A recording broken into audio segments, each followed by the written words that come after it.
All right. Hey, everybody. Want to welcome you here. Uh, my name is Mark Lamas Jr., and I am the founding advisor of Herbs and Polis. And just really quickly, as I do every time we get together, because I assume there's always new people who are joining us, but Herbs and Polis really serves our biblical studies community, the guild. We try to create accessible material for professors, for students, and also for the general public. We put out blogs, we put out all kinds of cool and interesting different pieces of information related to biblical studies and its connection to the Greco-Roman world. If you are interested in any of the stuff we're doing, I do encourage you to go check out our different social media sites. Go to our blog. We have a new blog that just recently came out. Be sure to check that out from actually a PhD student of Matt's, I think, right? Alex Muir. And he again just put something out, so go check those things out. And again, please subscribe to any of our various social media sites to get connected with what we're doing. All right. Well, today we are here with Professor Cavan Concannon, Associate Professor over at USC here in California, where I am as well. And also Dr. Matt Novenson, who is Senior Lecturer over in the University of Edinburgh. And so we're going to be talking today about Professor Concannon's newest book release, which is Profaning Paul. And I'll just cover our faces up with this nice image here. And Profaning Paul just came out pretty recently with the University of Chicago Press. And so it's going to be a good discussion today. And I think, Dr. Novenson is a good person to have in conversation with Professor Concannon. I think this will be an interesting conversation here, and so we're very excited to have all of you here with us today. In terms of the way the format works, essentially, we'll have Dr. Novenson leading a 30-minute interview with Professor Concannon.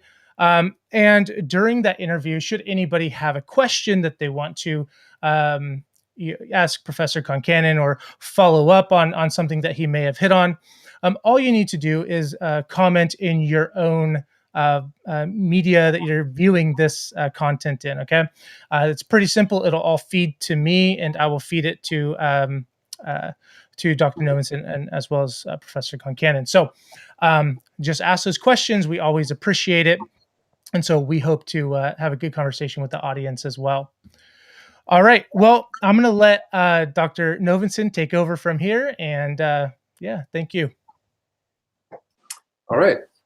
Thanks, Mark, for setting everything up. Thanks, Cavan, for doing this. And thanks, everybody, for coming along.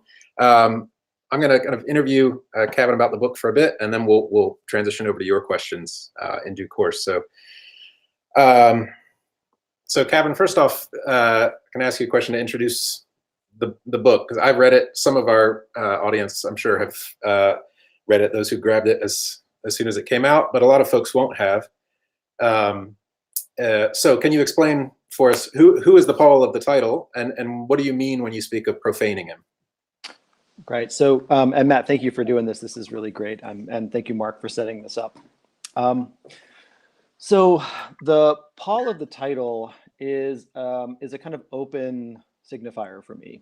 I have become increasingly uncomfortable with the notion that we have access to some person named Paul in the first century in the way that we would like to think that we do, like some sort of historical Paul. What we have are a series of archives of letters that are attached to Paul that we were not privy to their archiving, nor were we privy really to their copying and dissemination. And so I think it's hard. It's hard to think about Paul when I talk about Paul as a person that we connect with. I'm not doubting that there was a person named Paul in the first century. I'm sure that there probably was, But the extent to which we can be confident that we have access to be able to say anything about that person is concerning to me. I don't think that that's necessarily something we can take for granted. And so when I talk about Paul, I'm thinking of Paul as an archival object. Now, we know that there are various kinds of collections of Paul in antiquity. We know that there are various different manuscripts of Paul that circulate in antiquity, and there are various translations and rethinkings of Paul that go on all the way up to our present. And so when I talk about Paul, I'm talking about Paul as an archive, like an archive that exists from the past into the present and has been transformed in various ways along the way. And for the most part, that archive has been sacralized. It has become a scripturalized archive. And so thinking with people like Vincent Wimbush, who's been pushing us to think about his term scripturalization, the process by which texts become and are maintained as scriptural, and what work goes into that, as well as Giorgio Agamben's notion of profanation, or what it means to render something profane. The goal of the book is really to think about that archive, to think about it in its kind of larger historical implications, to think about it ethically, to think about it beyond simply just merely potentially historical evidence for a historical Paul, and to think about the archive, what it would look like to desacralize or profane this archive, to treat it like we do other kinds of texts that are not canonical, and to return in some way to a kind of ethical framing of how we engage with it, which is something that feminist biblical critics and others have been pointing out for a long time, but really hasn't, to my mind, fully come into the mainstream, or what feminist biblical critics would call the male stream of biblical scholarship, and which is also part of how Paul has been received in a lot of other quarters in the academy in recent years. So trying to figure out how do we get away from re-narrating Paul as either a hero or a saint, and reapproach these texts from a different perspective. Oh, thanks. Can you say a bit more about profanation? Sort of what Agamben means by it, or what you mean by it, if that's different. What kind of I mean, other than just reading them as if they were not part of a religious canon, what would a profaning reading look like? Right. So I start the book with this image of me sitting on a first century toilet. And this is something that people who have traveled around in Greece and Turkey and Italy with me know I love to do, is to go sit on first century toilets, or just ancient toilets in general. I find them fascinating. I find ancient sewer systems and waste management to be really interesting, always have. And for a long time, as someone who kind of was formed in biblical studies and started to work with archaeological materials, it's very clear when you get into that world that, like, a lot of what archaeology and the study of the New Testament is just like, how do we find things that we can peg to biblical texts as either proofs of their historical accuracy, or as just ways to kind of be background for reading those texts. And I became, rightly, as a lot of other people have, frustrated with that discourse. And so I used to kind of playfully say, well, if you really want to know where you could walk in the footsteps of Paul in the first century, you'd go find a public toilet in a city you think he was in. And probably he went there at one point. And the goal of that playful scatological humor was to historicize Paul, was to engage in the project that we all claim that we're engaged in, which is that we're here to render Paul historical. Like, our job is to put aside our theological blinkers and to kind of try to be objective historians, to engage with this material as though it were a secular archive. And what I think I've come to realize over the years is that the historicization of Paul is what Agamben calls secularization, which is the idea that, going back to like Carl Schmitt and the founding of political theology, and this has been, people have criticized this trajectory in political theology, but I think it's interesting to think with. It's the idea that what we call the secular is really just Protestantism gone underground. That that our notions of the secular are Protestantized concepts that have become reappropriated or moved into a different sphere. And so I think that there's a lot that happens when we try to historicize Paul that ends up not fully taking that sacrality or that theological value out of him, that it's just really displaced to a different place. And I started to notice this when I was reading texts by contemporary neo-Marxist philosophers for whom Paul remains this heroic figure, even as they have stripped him of all his sort of theological, mythological frameworks.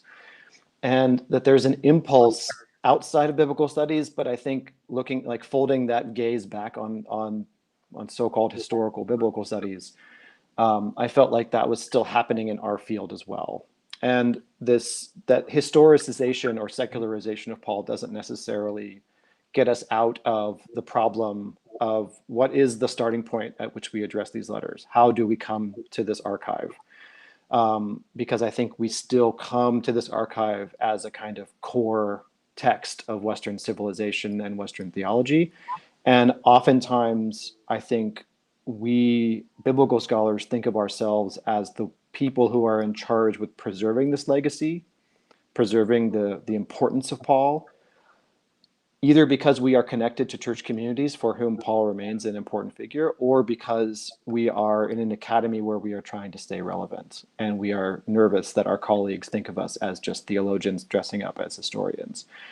And so I think that we need to sort of, I would like to see us come at the Pauline archive and probably also other things that we study in the New Testament and early Christianity, having desacralized these frameworks. And what Agamben talks about with profanation is really just what does it look like to take something that is sacred and render it profane? And what he means by that is, how do we render it as an object of playfulness, an object wherein we can sort of take something that we were not allowed to play with before and play with it to render it available to common use. And probably there's no way to ever fully get to that point with Paul, to get to the point where he is totally desacralized, because that's just maybe impossible. But to gesture at that direction, to think about what it would look like to turn Paul into an object of play as opposed to an object of veneration or sacrality, I think opens up to me a whole different range of how one can do interpretive work, how one can do historical work, and that's the kind of scholarship that I want to point us to. Oh, thanks. Let me come back to the scatological reference, the story that starts the book of yourself sitting on an ancient toilet, but then it becomes a kind of motif. So in the table of contents of the book, there's shit comes into a number of key chapter titles. It's so there's feeling like shit and owning my shit and Paul's shit finally. And so, can you explain what does the metaphor do in the course of the argument of the book? So one of the things that I still wanted to sort of think about whether or not that idea of me sitting on an ancient toilet was still useful. And so part of me was sort of sitting with that. Part of me was connecting with the fact that Paul does talk about excrement or scavala in Philippians. And I started to sort of think about, one of the things that Agamben talks about in his discussion of profanation is that, you can even imagine shit as an object that can be, kids can play with all sorts of things, and excrement is this site, he says, around which a lot of our binaries are constructed, of civilized versus barbarian, of clean versus unclean.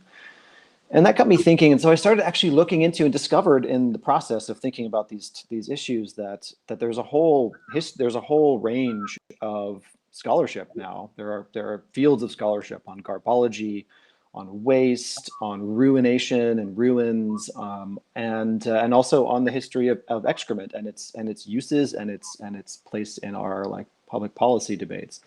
And I ended up reading this book that I talk about a lot in one of the chapters, Dominique Laporte's History of Shit. And it's a weird book. My copy came with a velour cover, and I love it. It's just this fascinatingly weird late 70s, sort of Foucault genealogy project. And one of the things that Laporte talks about a lot is that there are these really complicated, messy relationships between shit and civility, and so I started to kind of think about those, and it became very clear to me after kind of sitting with this for a while was that excrement, waste, garbage, these are all things that come in any organic system. Every organic system brings in inputs and excretes out wastes.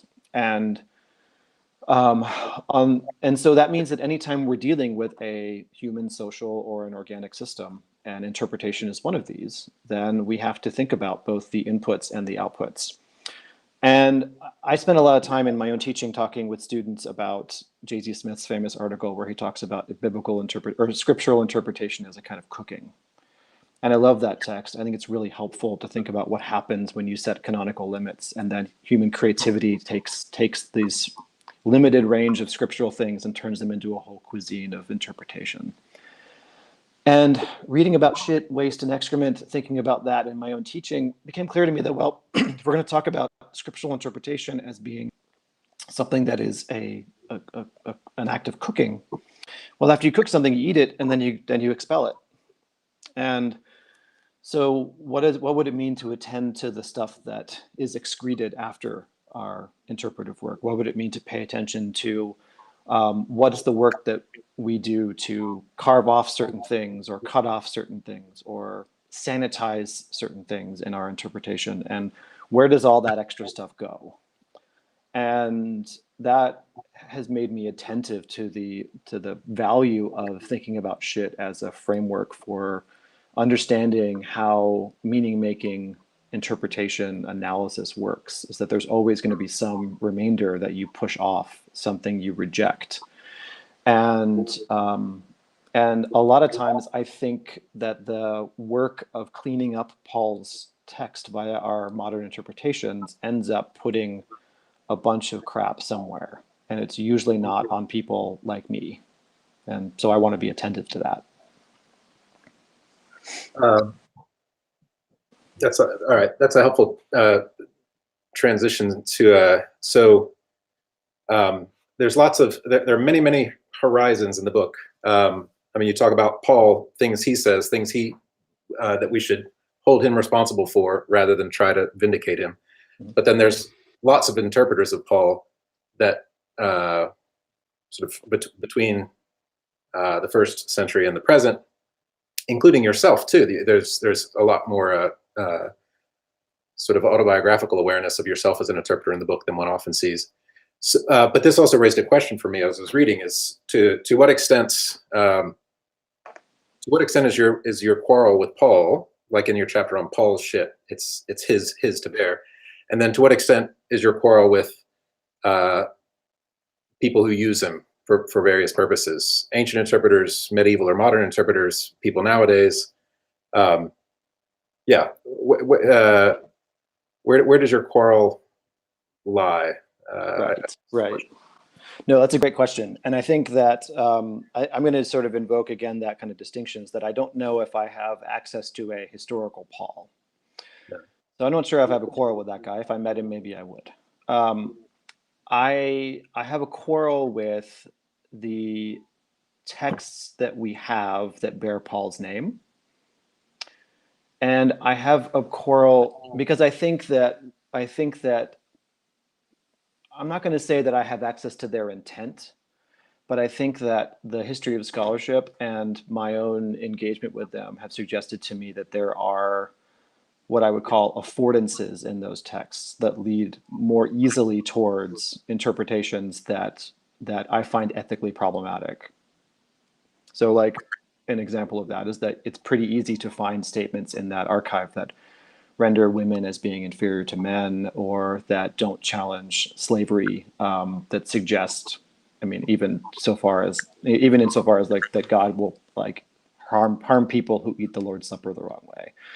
So I think that there are affordances in those texts that lend it, that make it easier to turn Paul's archive into directions that I find ethically problematic. I'm also concerned. My quarrel is also with biblical scholars or interpreters who have used Paul to do terrible things. I find that to be problematic. And I'm also concerned, even with the people who are interpreters whose ethics I agree with. I am concerned about what happens when they say, well, this ethical framework that is valuable for modern life comes from Paul. I find that to be concerning, because I think what that does is it hides the interpretive work of the interpreter, which is to say that in almost all cases, that's a project that says, look, I found the real meaning of Paul, or I found the real intent. But the problem is, when you do that, it often is done in such a way that you leave still available those texts within Paul's archive that have affordances towards what I would call evil or bad things. So you might be able to like play around and make Paul seem like someone who's sort of a good multiculturalist in a modern sense, but that often comes at the expense of paying any attention to what Paul says about slavery. And so I think that the problem that I have is with people who hide their interpretive work behind the figure of Paul, this invented figure of who Paul really was and what he meant. And I think it would be much more interesting, and I'd rather be more engaged with like, how do people actually take Paul, take stuff from his archive and turn it into something either beautiful or awful. And that's their work. Like, they're the ones creating it. And I want to pay attention to that. And whether that's turning Paul towards finding ways to do something liberative for one's community, I want to celebrate that not as what Paul said, but what that interpreter who figured out how to say something meaningful to her community did. In the same way that I don't like if I listen to beautiful poetry that is also evoking things that have already been said, I don't think like, wow, that was a beautiful poem. Like she quoted T.S. Eliot and therefore T.S. Eliot is amazing, or she riffed on T.S. Eliot. Like, I say that the poem is amazing, And so I'd like to get to a point where I'd like us to sort of think about not like, why is it that we put our interpretations in the mouth of Paul? Why does he become the ventriloquist of our needs, desires, and wants? I'd like to push on that and challenge our confidence with which we can say that that's actually what Paul would have said, because I think that hides a whole bunch of work. So I want to return biblical studies to a kind of ethical framework where we are thinking about the ethics of interpretation. Not about the objectivity of whether we get Paul right or wrong. And I'd like us to also attend, because I think we should, as biblical scholars, attend to how biblical literature has been used in many, many different ways throughout the last several thousand years, without trying to arbitrate whether or not they got the text right or wrong, but to pay attention to what it's being used to do. And how is it being re-scripturalized in that whole process? How it continues to be remade into scripture in new times. I want us to attend to those kind of things rather than trying to sort of like fight over who gets Paul right or wrong. I think those are the people I'm fighting with.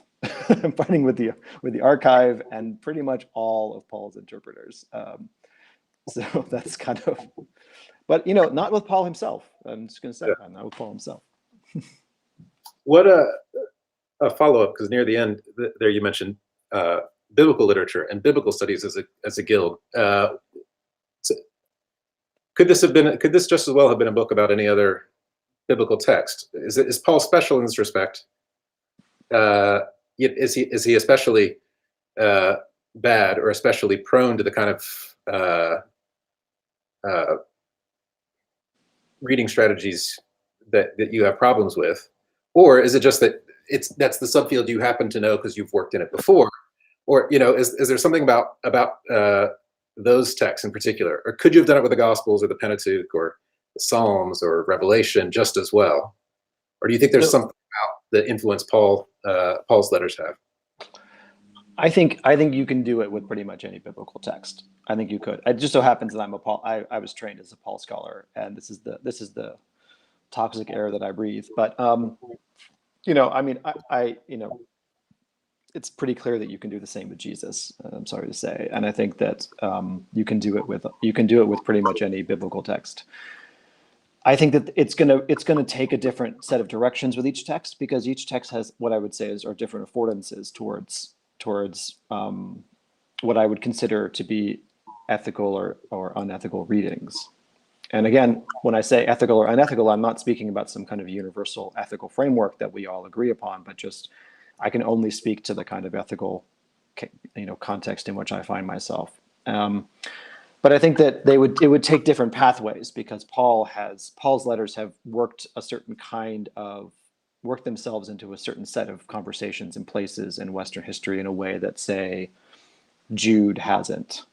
But I think you can do the same thing for pretty much any biblical text. Like we've all seen, right, that Revelation is this text that has done that is in our contemporary moment doing a terrible, horrible lot of bad, as it animates certain kinds of apocalyptic like mindsets in our contemporary moment. But also people are trying to read it as a kind of revolutionary anti-imperial text, right?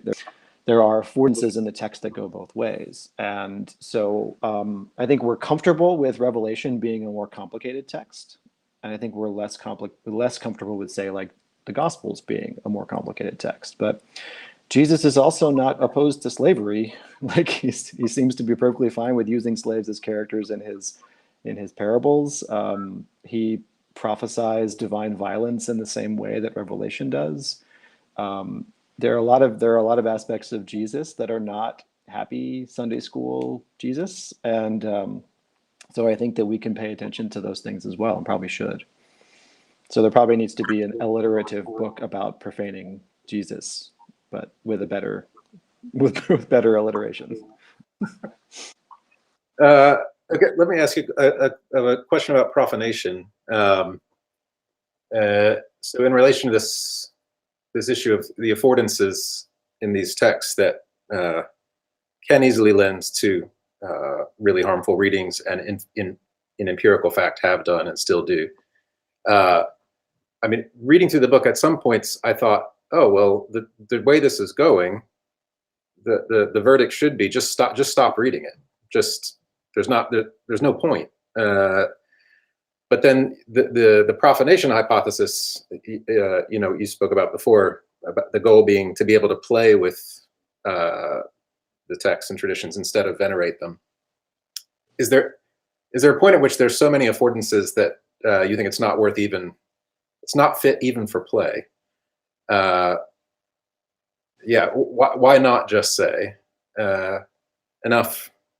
Just as well if this text, we didn't read it at all. Mm-hmm. I mean, so I think the question is sort of what's the ethical imperative there, and who's the we we're talking about? So how do I want to put this? So I think that those of us who are biblical scholars could do with kind of broadening our horizons a little bit and reading some stuff that isn't just, like minute studies of Paul's language. I think we'd probably be healthier human beings if we did so. But, I think that we as a guild are trained to study these texts. And I think that we can still study them, but we have to study them in a mode, I think, that is more attuned to what one might call cultural studies than what we have traditionally done as historical critics. And I think that we would be both more interesting as a guild and probably more useful as a guild if we were to begin to do work like that, to challenge some of our assumptions, to get out of our obsessions with reconstructing Paul or getting back first Christians and having a kind of myth of origin for our field. I also think that there are limits to what I, as a biblical scholar, can say people should do. Right. So I think that biblical scholarship is animated with this sort of false sense of our own importance when it comes to Christian communities and what they do. I think we often think when we write about Paul that the stakes are really high because people will listen to us and change their ways of behaving. And I'm just not sure that outside of a very small set of highly privileged, highly white, highly educated forms of Christianity that is really happening. And so I think that we are, as people who study biblical text, we are confronted by the fact that there are lots and lots of people who read these texts and have read them. And we should probably start looking at how they do it. And we should turn the kinds of tools that we have to studying how people use these texts. Not to turn ourselves into anthropologists, but to say that people are using these texts in really creative ways, and we should be the ones who are talking about how that works. So part of the reason why I turn to other kinds of interpreters in the text is to sort of think about, like, what would it look like to think about doing biblical studies as a kind of, not reception history, because reception history still involves the assumption that there is an original intent that we can archive and then set against the reception of the text. But really to think about these texts as evolving sites of conversation, evolving an evolving nexus of asymmetrical power relations, an evolving set of sites wherein a lot of issues are being worked out. And so I think there's a lot, in my mind, there's a lot left to do once one profanes Paul. And it's not so much that we're done, it's that we should probably do something else. Oh, thanks. Let me, I've got several more questions to ask you. We're about the halfway point, so let me just tell everyone out there, if you have questions for Cavan Concannon, please type them in your chat, and Mark Lamas will send them over to us. So let me, though, let me ask one more, at least, and then I'll bring you some audience questions. But so one really striking thing about this book is that for an academic biblical studies book, it was way more autobiographical than almost any I've read, in ways that were really interesting and, well, yeah, that sort of looked at the subject matter just differently than I'm used to. And I think it did really important work in the book. But I'm wondering how, yeah, why do you write it that way? What kind of work are these autobiographical interludes doing in the course of the argument of the book? Mm. So the first draft of the book that I wrote didn't have those things in it, and one of the people who read, Jennifer Knust, read the first draft of the book, and one of the things that she said to me afterwards was like, you know, I really like this book, but I also feel like I need you in it, because I need to trust you before I can follow you down this path. And I sat with that for a while, and we had a number of follow-up conversations, and Jenny is fantastic. She's amazing.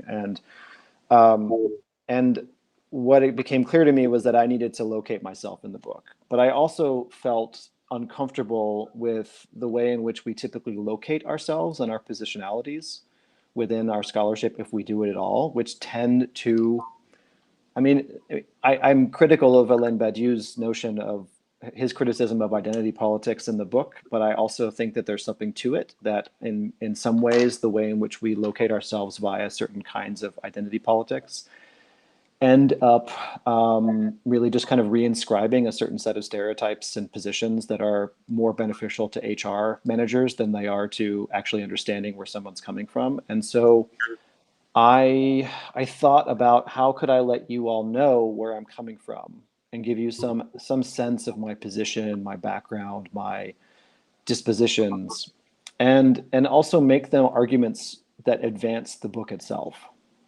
That, like, the reason that I talk about what happened to my family early in the first interlude is because I also want to make sure that when I'm talking about the discourse of shit and how it functions as a kind of set of binaries that do a certain kind of work in our kind of historical discursive context, that also there is an affective element to what it means to talk about shit, to feel like shit.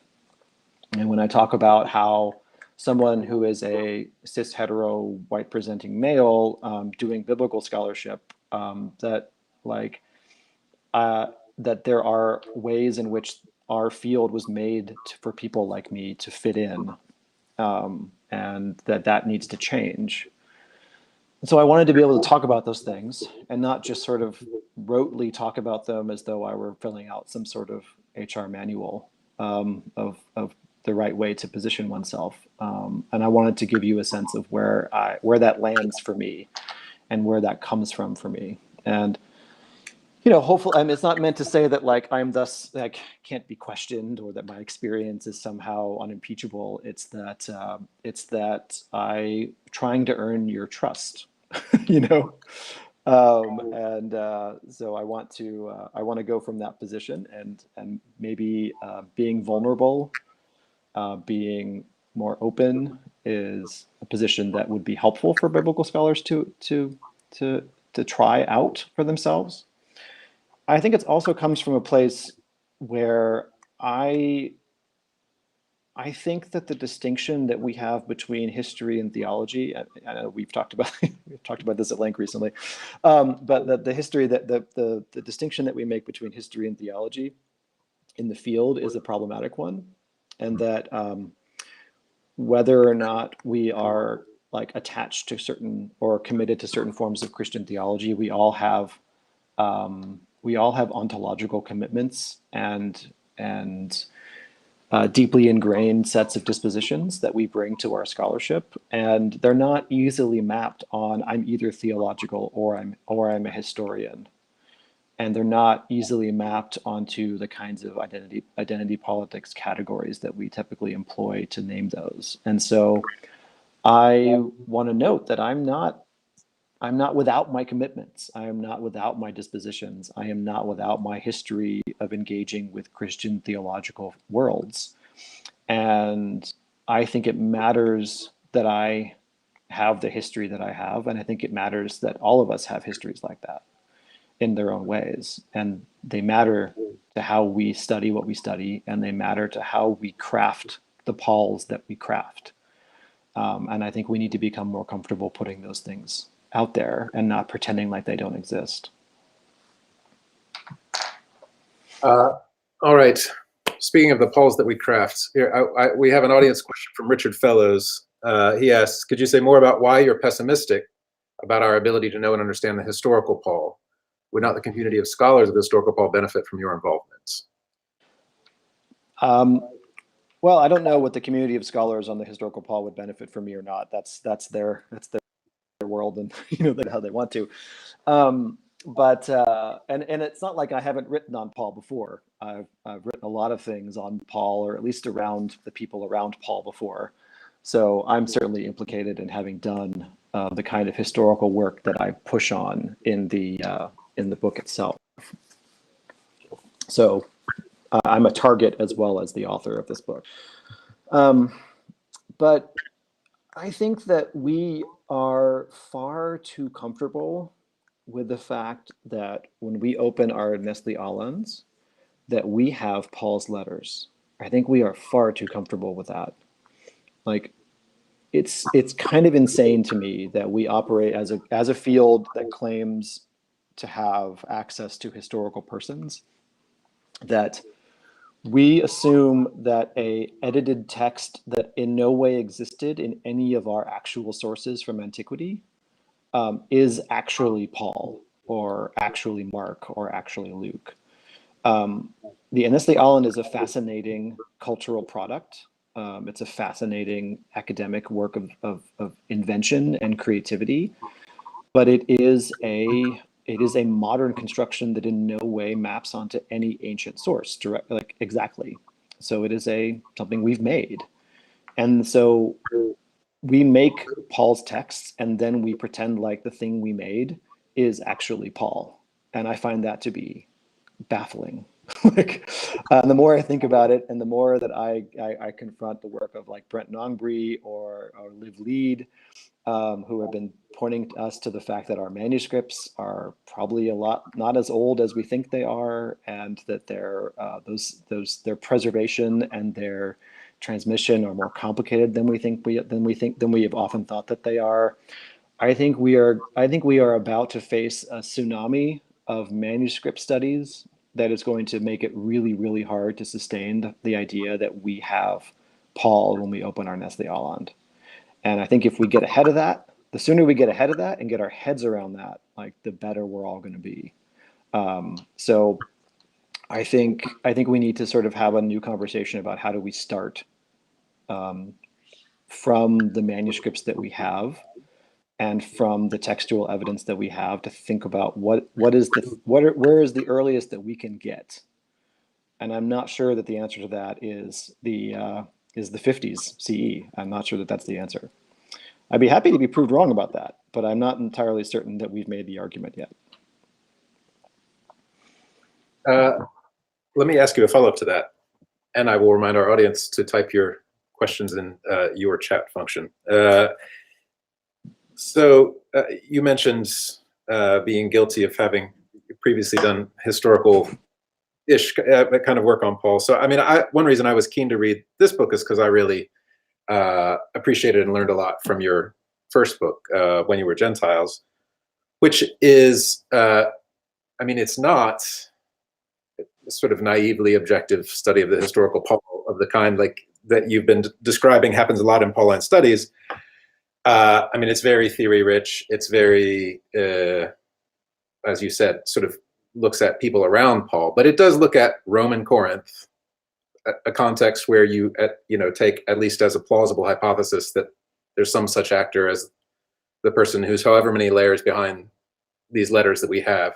In other words, you have participated in some of that kind of work. And so I was curious upon reading this book, do you repent of any of that kind of work you've done before? Or do you not? Do you think it's quite good? I think it's quite good. But is it a matter of just not ascribing to it too much, not imagining that it's a time machine that takes us back to the great man himself or something, right? Would you take back anything from When You Were Gentiles, or are you content to with what you did and said there?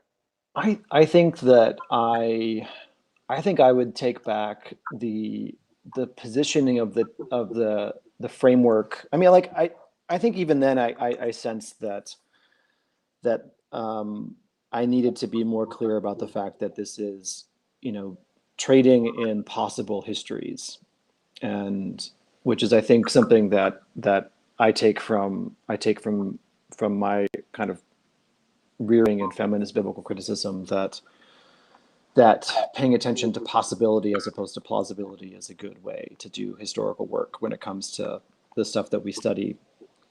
I think that in that book, what I stand by is I stand by the ways in which I tried to sort of pay attention to the lived world of first century Corinth. I think that archaeology does afford us certain ways of thinking about those kind of things. I think that there's a benefit to doing imaginative work, where in that book I'm trying to kind of imagine possible responses to Paul's letters. I think that where I would want to press myself now is the extent to which I still made that book into this is a good way to think about what's happening in the first century, and I think I want to come at that with a little bit more. I would like to come back to that with a little bit more sensitivity to the fact that I was doing that for particular reasons, and I remember like a reading group that read that book, and one of my interlocutors said, aren't you just doing Protestant theology here? And because I didn't put myself, I felt very uncomfortable putting myself into the book. The conclusion of that book kind of goes in a certain kind of ethical direction, and was very much like, you're basically just doing a certain kind of Protestant theology here. Like, if I were a Catholic biblical interpreter, I would do something very different with what you've done. And I think that there's something to the fact that what I avoided in that book was really being clear about where I'm coming from and why I'm doing the work that I'm doing, and that the work was a kind of ethically informed imagination, and that can be okay so long as it's very clear that that's what I'm doing. And I don't think it's impossible to talk about the first century and to talk about the earliest Christians in that way. But I think we need to be more open to the fact that the reason we do that is to do a certain kind of work, a certain kind of ethical work, and that should be front and center in how we present it. Because otherwise it can slip very easily into like, well, this is a reconstruction of what happened rather than a construction of what could have been possible or might have been interesting to think about. So I think I would push myself on that. Emily Schmidt has a great question here. What are some of the teaching moves you've used to bring this discussion of profaning Paul and moving away from the historical Paul and other biblical texts to your classroom at USC? Thanks. That's a great question, and I'm not sure that I have successfully pulled off the transition in my undergraduate teaching. I think some of that is because the pandemic has been really tiring,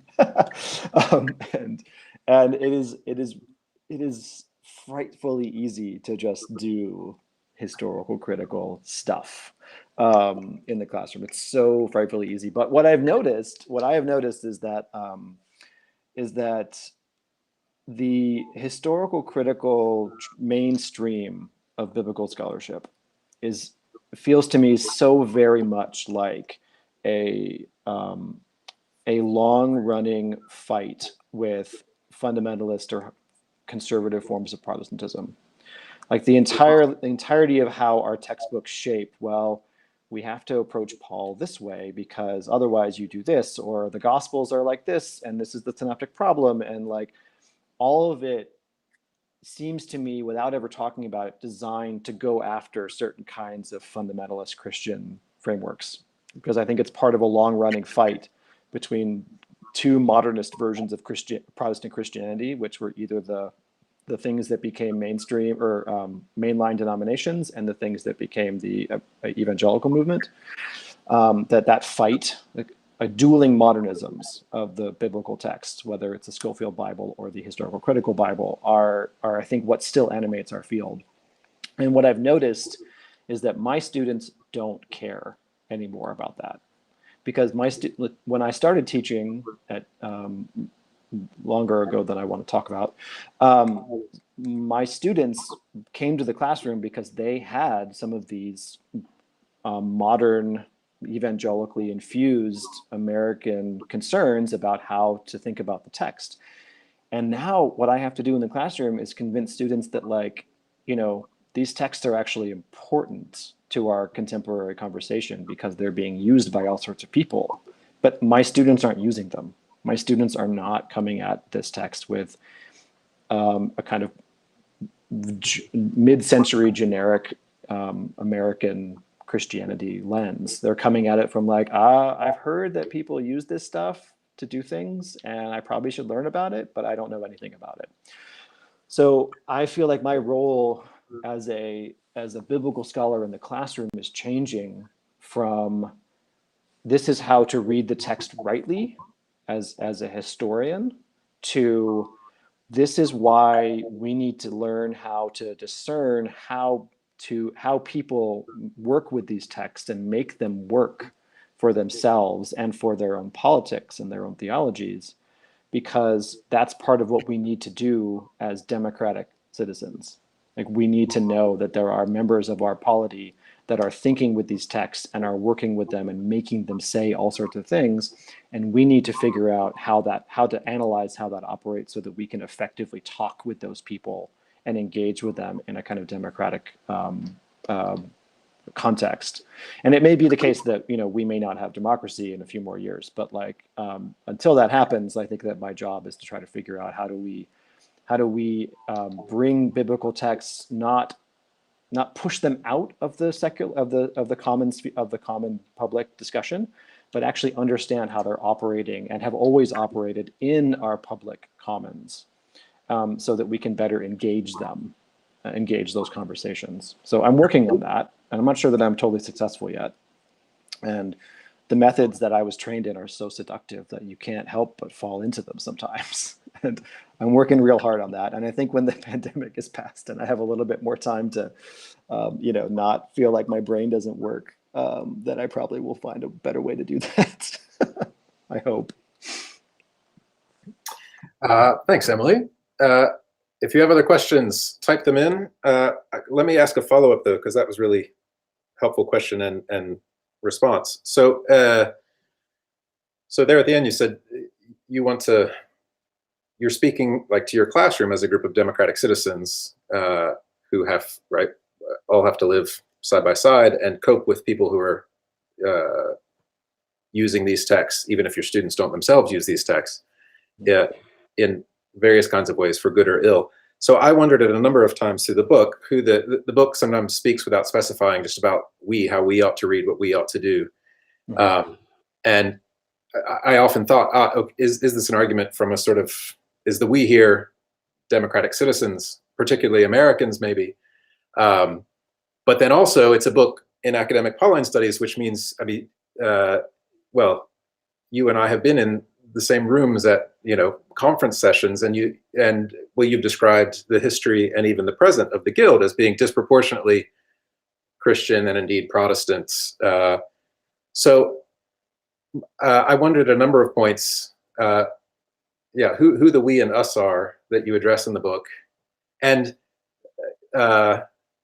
maybe the codicil to the question is: do you in the book try to, and even if you don't, would you want to try to sort of speak to people for whom the sacredness of the text is going to be a sticking point, right? And there's plenty of people who will say, sure, no problem profaning Paul. I already think he's profane as far as it concerns me. But there's a lot of people, including many of those invested in the professional study of the letters, for whom the sacredness is a kind of starting and ending point. And what conversation can you have with those people? Yeah, I think. Let me start with the we. I mean, I think that I play a little fast and loose with the we's in the book, partly because I think that I find my own history has been such that I have found myself on both sides of the theological aisle, in the sense that I was an evangelical fundamentalist for a while. I was a Roman Catholic for a while. I was a mainline Presbyterian for a while. And I am not any of those things anymore. So I've sort of bounced around on different theological registers in my short time on this earth. And so part of me is thinking about all of those different identities or all of those different experiences when I talk about the we. And I'm also a cis hetero white presenting former Protestant biblical scholar who, looks a lot like everybody else in the room when I go into a room at SPL or at a conference. So I think I'm talking to a lot of different positions. When it comes to those for whom the sacredness of the text is a starting point and an end point, I think that what I'd like to have is not a conversation where I say, okay, you're doing theology and I'm doing history, so we can't talk. And I think part of what I want to gesture towards is saying, like, okay, if you think that this text is somehow sacred, like, what does that mean? And like, I recently read Tanya Luhrmann's book, How God Becomes Real, and I found that book really, really fascinating. And one of the things I like about what she does as an approach is that when she talks to people for whom God is real, she says, or God speaks to them, she asks questions not of like, does God speak to you or not? And why would you think that? She asks questions like, well, when God speaks to you, is it on your left or your right? Is it audibly, or is it more like a kind of inner voice, or, like to get into the real mechanics of it, like how does that work? And I really want to know, for a lot of my biblical scholar friends and colleagues, like, how does the sacrality of the text work for you? Like at like a nitty gritty level. Because I want to know how that operates, because I hope that there's some point at which we can say, look, well, I have a certain set of ontological commitments. Like, I don't think that there's a deity that talks through these texts.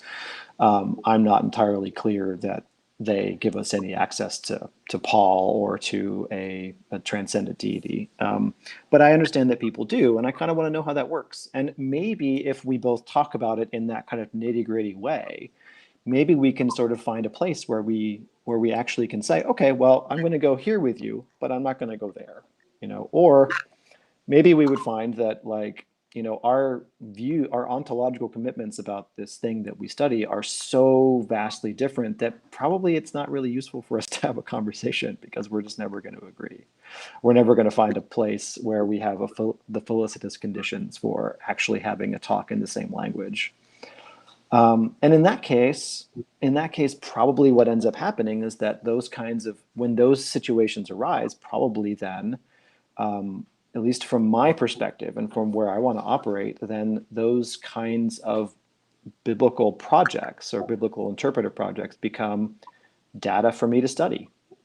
Like, I think then someone with whom I can't have a conversation becomes someone that I want to study and I want to learn about and I want to use as an example of how someone is actually building a biblical text out of a set of assumptions and frameworks that are foreign to me, but yet that can be understandable in certain ways.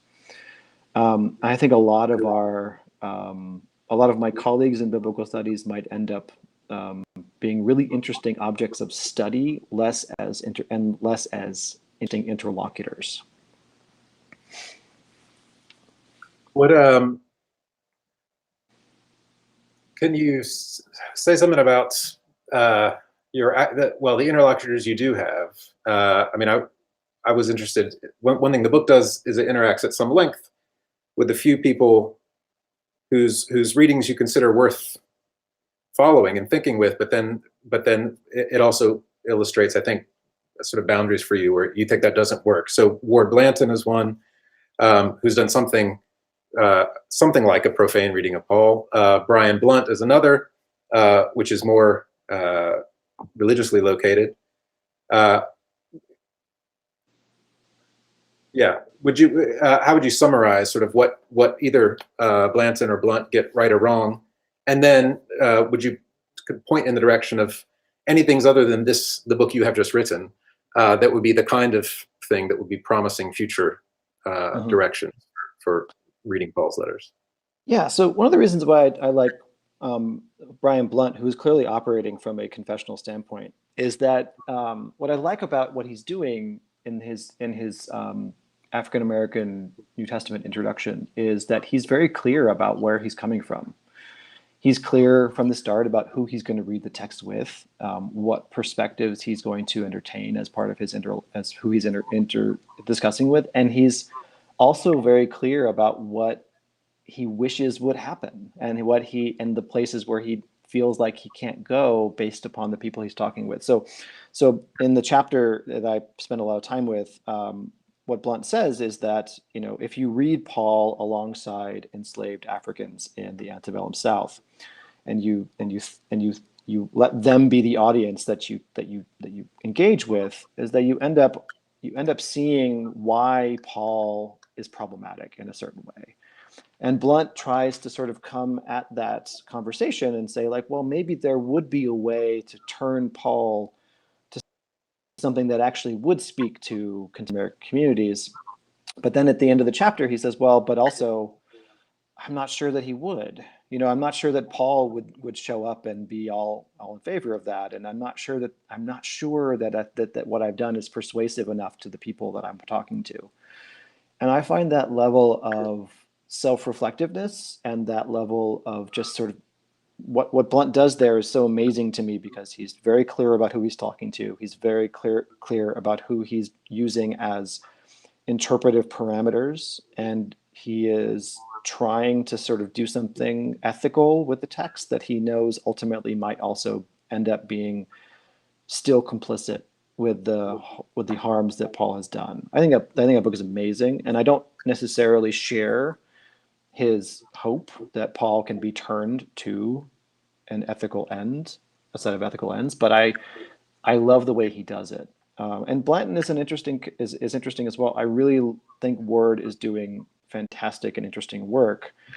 And in particular, the book that I criticize in Profaning Paul is a really great. Most of it is a really great example of saying, like, well, you know, one of the things that we haven't paid attention to is how Paul's archive and Pauline concepts have played this really complicated role in the history of Western philosophy, and that if you dig into them, you see Pauline echoes or inflections throughout the history of Western philosophy, and that in and of itself is super interesting. Where I push on Ward is when he says, well, you know, but the real Paul, who everybody has hidden in their work, was actually very liberative and interesting and radical. But I think he trades on a kind of myth of origins, where there's been a conspiracy to hide Paul, which is basically sort of what Hinduism has been saying for 100 years as well, that there's a kind of conspiracy by Christian theology to hide the real historical Paul, and we've found him. But like paying attention to how Paul's texts have sort of moved in and out of all sorts of interesting conversations, I think is fascinating. And I think it's something that we should be paying more attention to think about Paul as scripture, and how that scriptural archive has sort of shaped all sorts of different kinds of conversations. To me, seems really, really fascinating. I'm like working right now on the ways in which the image of the katekon, the withholding force in Second Thessalonians, has made its way through a whole series of political theological frameworks in the history of the West, up through and including Carl Schmitt and beyond even. And I think that that's like paying attention to the Paul's archive as it moves throughout all sorts of different kinds of discourses is a really interesting pathway forward. And I think Blanton will take us there in a lot of ways, and following the stuff that he's been doing is really interesting to me. Well, thanks. We're about to time, so we will wrap it up, and we'll look forward to Cavan Concannon on the katekon in the modern West. So thanks very much, Cavan, for taking the time. Thanks for writing the book and putting it out there for all of us to discuss. Everyone, thanks for coming along. If you still need to buy Christmas presents, University of Chicago Press, Profaning Paul by Cavan Concannon. Thanks to Earps and Polis and Mark Limas for putting this thing on. So I think I understand rightly from Mark that the video will be posted soon, so that you can come back to it if you like. But thanks most of all, Cavan, for taking the time. Well, and thank you, Matt, for these great questions and for initiating this, and thank you, Mark, for making this possible. So thank you all for being here to listen to me ramble about stuff. And I hope that you'll like the book and send me questions or send me your thoughts. And I'd love to continue the dialogue with anybody out there who wants to keep talking about this. That's great. Thanks, Cavan, and thank you everybody for coming. All right, thank you.